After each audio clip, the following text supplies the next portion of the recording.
Ou seja, o perdão de Deus é a maior fonte de alegria que uma pessoa pode ter na vida.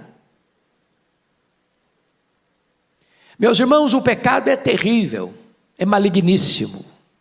É pior do que a pobreza, é pior do que a doença, é pior do que a perseguição, é pior do que a solidão, é pior do que a morte. Porque esses males podem nos atingir e jamais nos afastarem de Deus. Mas o pecado é maligníssimo porque ele nos priva do maior bem, a comunhão com Deus. Porque Deus é a fonte da plena e maior alegria. É na presença de Deus que tem plenitude de alegria. É impossível coexistir comunhão com Deus e pecado. É impossível coexistir paz e pecado. Por isso ele diz que feliz é aquele cuja transgressão é perdoada. A palavra transgressão no hebraico, a palavra pechá, significa rebelião, alta traição contra o soberano. É passar dos limites, é rebelar-se contra Deus. E o que o texto quer nos informar é que bem-aventurado é aquele cuja iniquidade, toda essa sujeira é perdoada. Você e eu estamos aqui, e nós estamos aqui porque a nossa sujeira foi perdoada. Irmãos, a diferença entre nós e o mais depravado ser humano é apenas de graus e não de natureza.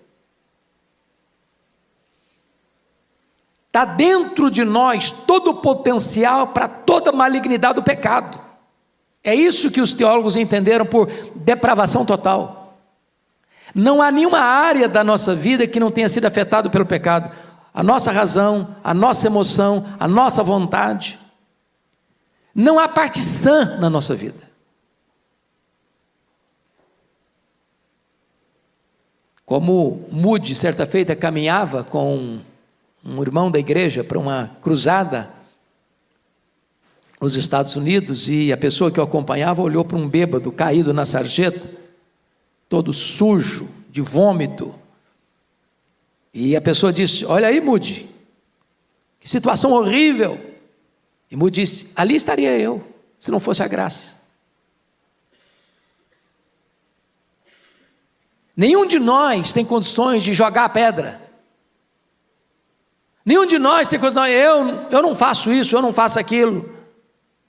Não, o potencial do mal está dentro de nós. E feliz é o homem cuja essa sujeira toda é perdoada. O perdão divino lava os pecados, e o perdão divino nos livra da culpa do pecado. Feliz é aquele, olha aí o verso primeiro ainda, parte B. Feliz é aquele cujo pecado é coberto. Coberto. A palavra chatá, pecado no hebraico, significa, mesmo que no grego, hamartia, sair do caminho, errar o alvo, viver fora dos padrões. Você se lembra que no dia que o sacerdote entrava no Santo dos Santos com sangue, e derramava o sangue sobre a arca da aliança, a ideia ali é de que o pecado estava sendo coberto com sangue. Quando se olhava, não via mais o pecado, porque estava coberto com sangue. A ideia aqui, cujo pecado, está no versículo 1, feliz, bem-aventurado é aquele cujo pecado é coberto, é exatamente isso. O sangue cobriu o pecado. Deus olha e vê o sangue, e ao ver o sangue, sabe o que significa isso? O juízo foi aplicado. Não tem perdão sem justiça, irmãos. Falar em perdão sem justiça é macular a honra de Deus. Deus não faz vistas grossas com o pecado. Deus não faz concessão ao pecado. Deus jamais diz: não, isso aí não tem problema não, vou perdoar, tá, esquece, está tudo bem, tá tudo resolvido. Não, Deus não faz isso não. Deus pune o pecado. Deus julga o pecado. E toda a história do Antigo Testamento, com todas aquelas matanças de cordeiros e sangue que era colocado no altar, tinha uma única intenção aquilo, era apontar para a cruz, apontar para o Cordeiro de Deus, porque na cruz Deus fuzilou o seu próprio Filho, com a espada da lei, fazendo cumprir cabalmente a justiça dele, porque ele morre como nosso substituto, representante, fiador. Então Deus aplica o juízo no Filho, para que o sangue do Filho cubra o nosso pecado. Por isso a Bíblia diz: feliz é aquele cujo pecado é coberto. O juízo foi aplicado, a lei foi satisfeita, e então a base legal para o perdão. Mas em terceiro lugar, feliz é aquele a quem o Senhor não atribui iniquidade. Olha o verso 2: bem-aventurado o homem a quem o Senhor não atribui iniquidade. A palavra iniquidade, a palavra avon no hebraico, é depravação, distorção moral, perversão. Aqui está o coração da Bíblia, irmãos, aqui está a essência do Evangelho. Como assim aquele a quem Deus não atribui iniquidade? Alguém de nós aqui está desprovido de iniquidade? Como assim Deus não atribui iniquidade? Se eu sou iníquo? Como é que Deus faz isso? Como é que Deus resolve isso? Como é que Deus pode ser justo e ao mesmo tempo justificador do ímpio? Como é que Deus faz isso? Esse texto de Davi está trazendo à baila, à tona, a gloriosa doutrina da justificação pela fé. E você se lembra que na cruz houve 3 transações. A primeira delas, diz lá em 2 Coríntios, capítulo 5, verso 19, Deus estava em Cristo reconciliando consigo o mundo, não imputando aos homens as suas transgressões. O que é a doutrina da imputação? A palavra imputar significa pôr na conta de. Quando Deus foi nos salvar, a primeira coisa que Deus fez, Deus não botou na sua conta, na minha conta, na nossa conta, o nosso pecado, a nossa dívida. Porque se Deus botasse na nossa conta a nossa dívida, se Deus imputasse a nós as nossas transgressões, nós não sairíamos delas, porque a nossa dívida é impagável. Segunda transação da cruz, está lá em 2 Coríntios 5, 21, aquele que não conheceu o pecado, Deus o fez pecado por nós. Significa o quê? Que Deus não imputou a mim o meu pecado, mas Deus imputou o meu pecado sobre o filho dele.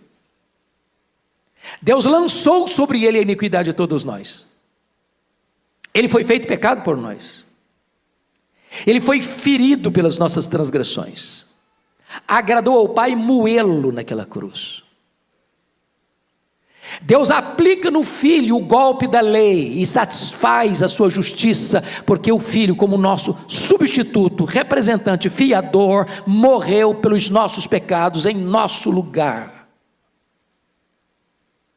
É só por isso que você pode ler o versículo 2, bem-aventurado o homem a quem o Senhor não atribui iniquidade. O camarada é iníquo, ele cometeu iniquidade, Deus não atribui a ele a iniquidade dele. Por quê? Por quê? Por que eu não tenho que morrer pelos meus pecados? Por que eu não tenho que ir para o inferno por causa dos meus pecados? Não é porque eu sou bom, porque eu sou santo, porque eu não cometo pecado? Não. É porque Deus pegou os meus pecados, as minhas transgressões, as minhas iniquidades e lançou todas elas sobre o seu Filho. E quando os meus pecados foram lançados sobre o Filho de Deus, a lei exigiu que ele morresse, porque o salário do pecado é a morte.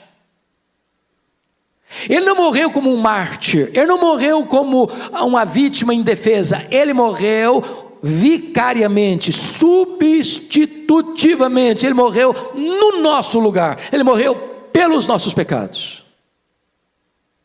Agora Deus não atribui mais iniquidade a mim, sabe por quê? Porque Deus é justo, e Deus sendo justo, ele não pune o mesmo pecado 2 vezes. E punir o meu pecado no Filho dele, para não punir o meu pecado em mim mesmo. É isso que Davi está ensinando aqui. Feliz o homem a quem Deus não atribui iniquidade.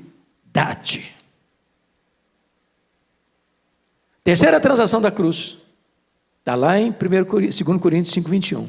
Aquele que não conheceu o pecado, Deus o fez pecado por nós, para que nele nós fôssemos feitos justiça de Deus. Sabe o que Deus vai fazer agora? Deus vai imputar, ou seja, botar na nossa conta, toda a justiça do seu Filho. Notem vocês que justificação é um ato, não é um processo. Segundo, justificação não tem graus, não tem ninguém mais justificado do que outro. Prestem bem atenção no que eu vou lhes dizer. A justificação não faz você justo. Justificação declara você justo.